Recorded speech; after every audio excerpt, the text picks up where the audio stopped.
கடைசியில் என்னையும் இப்படி ஆக்கிட்டீங்களேடா அப்படிங்கிற கதையா சவுதி அரேபியா அப்படிங்கிற நாடு இப்போது இன்னொரு நாட்டின் மீது போர் தொடுத்துக்க போகுது.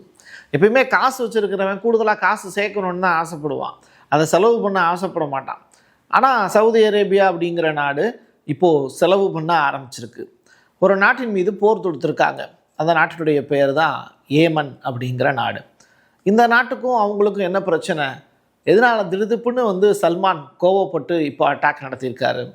இதற்கான விளக்கத்தை தான் இப்போ நம்ம பார்க்க போகிறோம். வாங்க பார்க்கலாம் உறவுகளே. இது Prasad signature. Prasad signature media broadcasting private limited. நீங்க நியூஸ் ரீடரா மாறணுமா? கண்டென்ட் கிரியேட்டரா உருவாகணுமா? சேட்டலைட் சேனல்ல ரிப்போர்ட்டரா வேலை பார்க்கணுமா? டாக்குமெண்ட்ரி மேக்கிங்ல இருந்து ஜேர்னலிசம் பற்றிய முழுமையான பயிற்சி பெற உங்களுக்கான அருமையான வாய்ப்பு. எங்களை தேடி வாங்க. ஆன்லைன் மற்றும் நேரடி பயிற்சி வகுப்புகளும் சர்டிபிகேட் கோர்ஸாவே கத்துத்தரும். மீடியா துறையில் 10 ஆண்டுகளுக்கு மேல அனுபவம் உள்ளவர்கள் பயிற்சி கொடுப்பார்கள். வாய்ஸ் ஓவர் தொடங்கி வாய்ஸ்லெஸ் பீப்புளுக்காக உங்களை சிறந்த ஜேர்னலிஸ்டா உருவாக்க வேண்டியது எங்களோட பொறுப்பு. ஸ்கூல்ஸ் அண்ட் காலேஜஸ்ல ஜூனியர் ஜேர்னலிஸ்ட்ங்கிற பேர்ல ஒர்க் ஷாப்பும் கண்டக்ட் பண்ணி கொடுக்கிறோம். மோட்டிவேஷனல் ஸ்பீக்கரா கடந்த 15 ஆண்டுகளா கல்வி நிறுவனங்களுக்கு நிகழ்ச்சிகளும் நடத்தி தரோம். தொடர்புக்கு 9944790333 94493594 prasad@gmail.com. உங்களுடைய தொழில் சம்பந்தமான விளம்பரங்களை நமது சேனலில் ஒளிபரப்ப உங்களுக்கான அருமையான வாய்ப்பு. முதல்ல இந்த காட்சிகளை பார்த்துடலாம். இதான் அங்கே இருக்கக்கூடிய துறைமுகம், ஏமனில் இருக்கக்கூடிய துறைமுகம். அந்த துறைமுகத்தில் கப்பல் ஒன்று வந்துக்கிட்டு இருக்கு. அந்த கப்பல் மீது சவுதி அரேபியாவினுடைய ஆளில்லாத விமானங்கள் ப்ளஸ் வான்வெளி தாக்குதல் இந்த இடத்துல நிகழ்த்தப்படுது. இந்த துறைமுகத்தில் இருந்து ஆயுதங்கள்லாம் கப்பல் மூலியமாக எடுத்துகிட்டு போகிறாங்க. அந்த எடுத்துகிட்டு போகக்கூடிய வண்டி இருக்குல்ல, அதன் மீதும் அட்டாக் நடத்தப்பட்டிருக்கு. ஸோ பக்காவாக செயற்கைக்கோள் இமேஜ்லாம் சவுதி அரேபியாவுக்கு கிடச்சிருக்கு. அதை வச்சு தான் இந்த அட்டாக்கை நடத்தியிருக்காங்க. இல்லாட்டி இவ்வளவு துல்லியமான ஒரு தாக்குதலை சவுதி அரேபியாவால் நடத்த முடியாது. அப்போது சவுதி அரேபியா அப்படிங்கிற நாட்டுக்கு செயற்கைக்கோள் உதவி கொடுத்தது யார்? உங்களுக்கே நல்லா தெரியும், சவுதி அரேபியாங்கிற நாடு அமெரிக்காவோடு நல்ல பாண்டிங்கில் இருக்குது. ஏன் அமெரிக்க அதிபர் டொனால்டு ட்ரம்ப்பே ஃபஸ்ட்டு டூர் அப்படிங்கிறது சவுதிக்கு தான் போயிருந்தார். அந்த அளவிற்கு 2 பேர் ரொம்ப க்ளோஸ். F-16 விமானங்கள்லாம் கொடுத்தாங்க. ஆனால் அதெல்லாம் வச்சு அட்டாக் பண்ணாமல் இங்கே கொண்டு போயிட்டு இருக்கக்கூடிய அந்த ஆயுதங்கள் மீது அட்டாக் நடத்தியிருக்கு. அப்போ ஏமனில் ஒரு சட்டவிரோத ஆயுத பரிமாற்றம் ஏதோ ஒன்று அந்த கப்பலில் நடந்திருக்கணும் இல்லையா? அப்படிங்கிற ஒரு விஷயத்தினால அவங்க அட்டாக் பண்ணியிருக்கலாம். சரி, இது ரிலேட்டடான டீட்டெயில் ரிப்போர்ட்டை தான் நம்ம அடுத்து இப்போ பார்க்க போகிறோம். சவுதி அரேபியா ஏமனுடைய முக்கல்லா அப்படிங்கிற துறைமுகத்தின் மீது தாக்குதலை நடத்துகிறாங்க.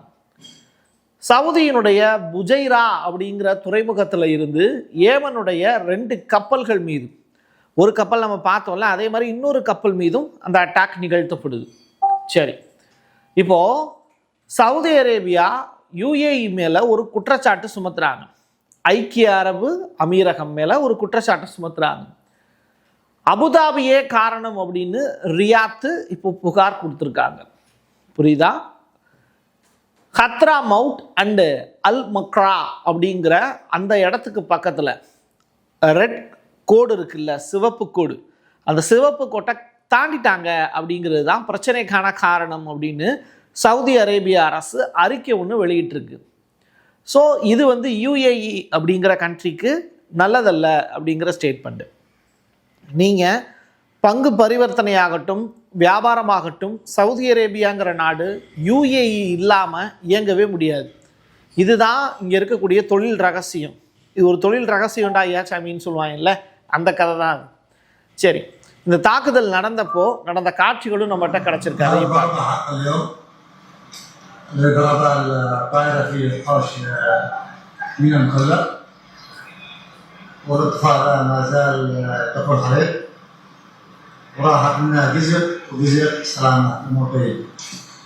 அந்த நாட்டில் இருக்கக்கூடிய கார்லாம் பார்த்தீங்களா? இது கார் கிடையாது, இது கனரக எந்திரங்களை சுமந்து செல்லக்கூடிய வாகனம். சரிங்களா? அப்போது அப்படிப்பட்ட வாகனங்களை இப்போ ஏன் நம்ம காட்சிப்படுத்துகிறோங்கிறத உங்களுக்கு சொல்கிறேன்.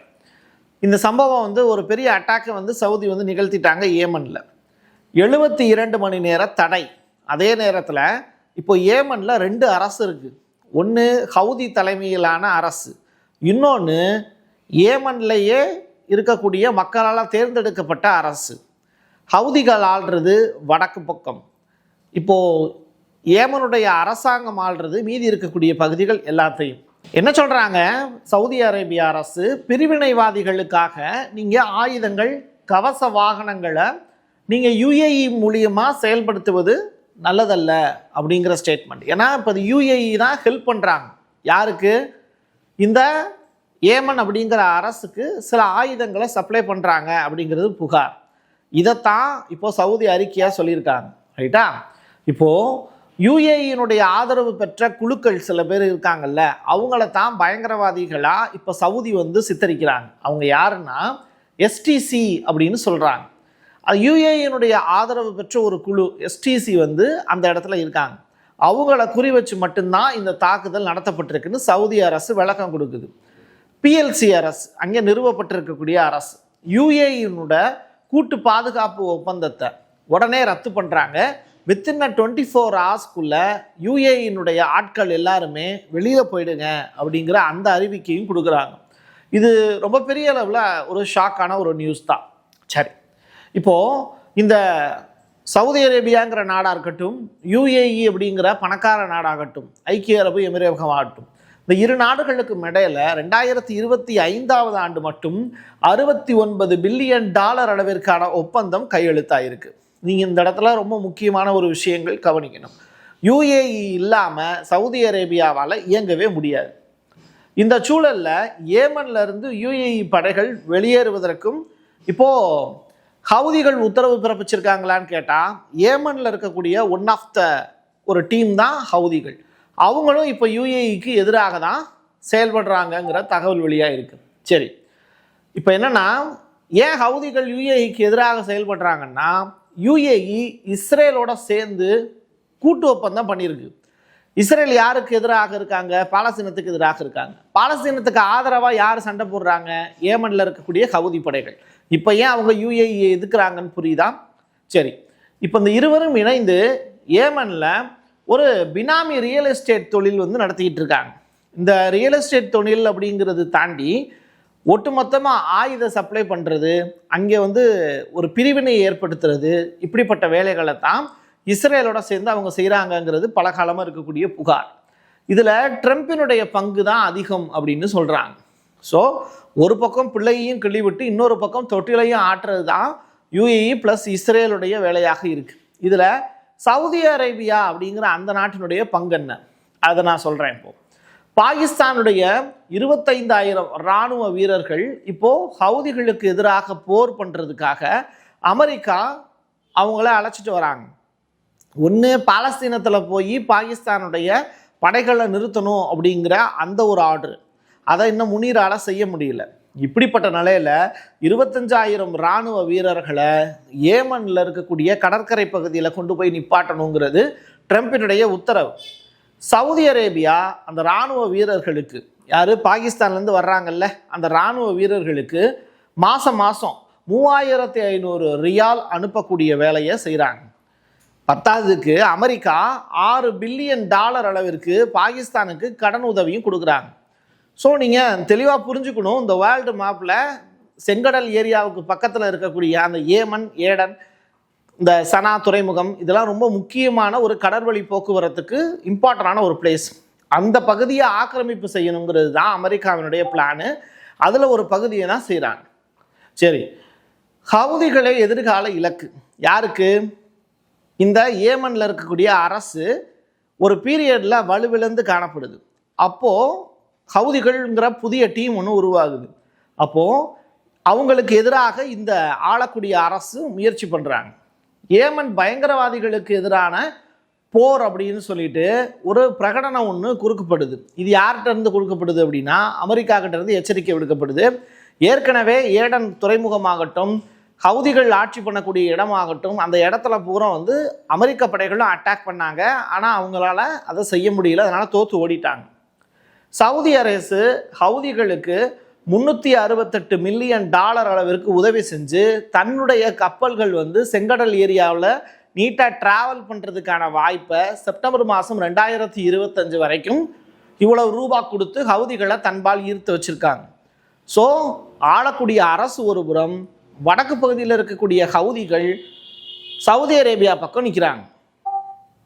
இப்படிப்பட்ட நிலையில் இந்த சவுதி அரேபியாவுக்கும் ஏமனுக்கும் ப்ராப்ளம் இருக்கா அப்படின்னு கேட்டால் 2011 ஏமனில் ஒரு உள்நாட்டு போர் தொடங்கி 2014 தான் ஹவுதிகள் அப்படிங்கிற அந்த ஒரு டீம் இப்போ பாலஸ்தீனத்துக்கு சப்போர்ட் பண்ணுறாங்கல்ல, செங்கடலுடைய ராஜான்னு சொல்கிறோம்ல, பழங்குடிகள் அப்படின்னு நம்மளுடைய வார்த்தைகளால் அழைக்கப்படுறாங்கல்ல, அந்த ஹவுதிகள் உருவாகுறாங்க. வடக்கு ஏமனில் தான் அவங்க ஆட்சி பண்ணுறாங்க. சரியா? இப்போது செங்கடல் அப்படிங்கிற அந்த ரெட்சி இவங்களுடைய கட்டுப்பாட்டில் தான் இருக்குது. இப்படிப்பட்ட நிலையில் ஹவுதிகள் தான் இலக்கு. ஆனால் யாரை இப்போது ஃபஸ்ட்டு அட்டாக் பண்ணியிருக்காங்க?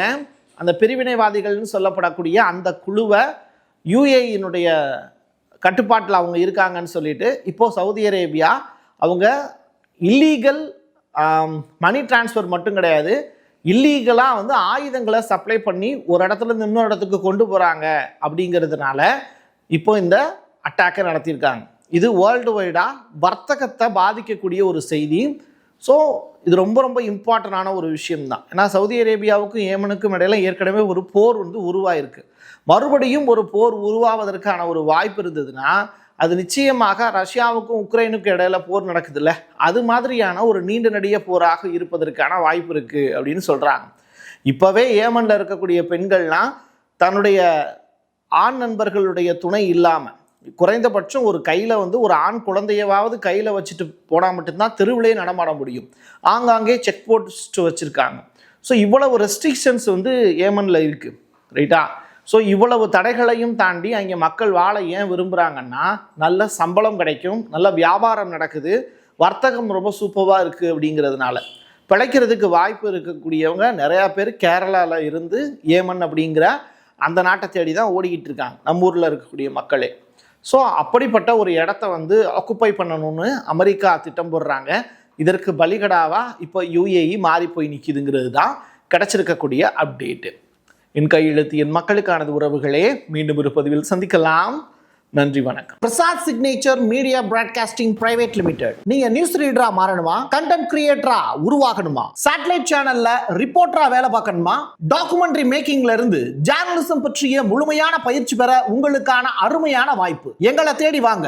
ஆன்லைன் மற்றும் நேரடி பயிற்சி வகுப்புகளும் சர்டிபிகேட் கோர்ஸாவே கத்துத்தரும். மீடியா துறையில் 10 ஆண்டுகளுக்கு மேல அனுபவம் உள்ளவர்கள் பயிற்சி கொடுப்பார்கள். வாய்ஸ் ஓவர் தொடங்கி வாய்ஸ்லெஸ் பீப்புளுக்காக உங்களை சிறந்த ஜேர்னலிஸ்டா உருவாக்க வேண்டியது எங்களோட பொறுப்பு. ஸ்கூல்ஸ் அண்ட் காலேஜஸ்ல ஜூனியர் ஜேர்னலிஸ்ட்ங்கிற பேர்ல ஒர்க் ஷாப்பும் கண்டக்ட் பண்ணி கொடுக்கிறோம். மோட்டிவேஷனல் ஸ்பீக்கரா கடந்த 15 ஆண்டுகளா கல்வி நிறுவனங்களுக்கு நிகழ்ச்சிகளும் நடத்தி தரோம். தொடர்புக்கு 9944790333 94493594 prasadsignature@gmail.com. உங்களுடைய தொழில் சம்பந்தமான விளம்பரங்களை நமது சேனலில் ஒளிபரப்ப உங்களுக்கான அருமையான வாய்ப்பு.